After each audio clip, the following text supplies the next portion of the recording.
सचे बता न जान गे केकरा बदल गेलो ए जान सच सच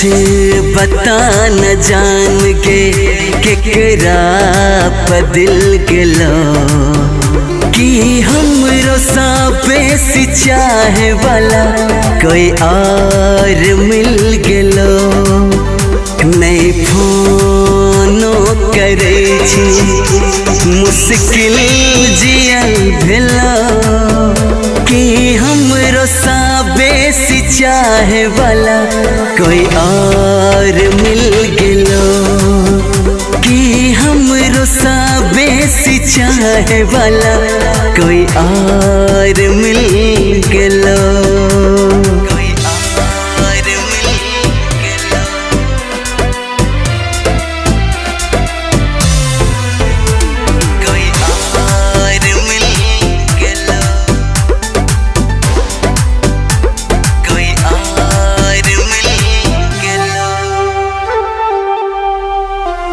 मालूम नहीं छले तू गे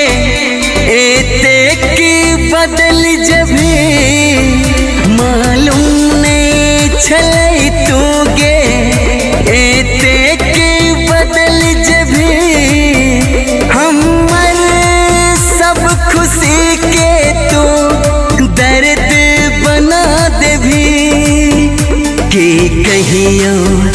किस्मत में ओ लकीर नहीं छला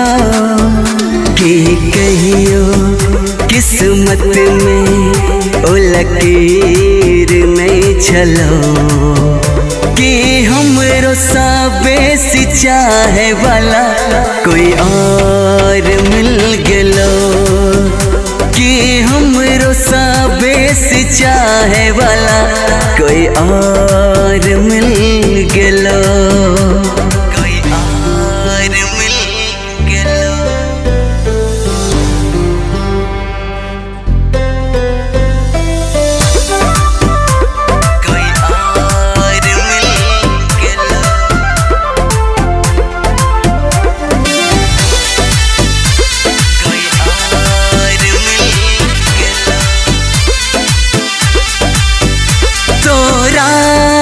बिछड़ला के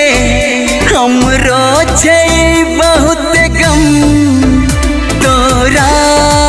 बिछड़ला के हमरो छै बहुत गम इल्जाम नहीं लगा गे बेकसूर छियो हम ओम प्रकाश के मिलन रब के मंजूर नहीं छलो के सबके मिलन रब के मंजूर नहीं छलो कि हमरो सा बेसी चाहे वाला कोई और मिल गेलो कि हमरो सा बेसी चाहे वाला कोई और मिल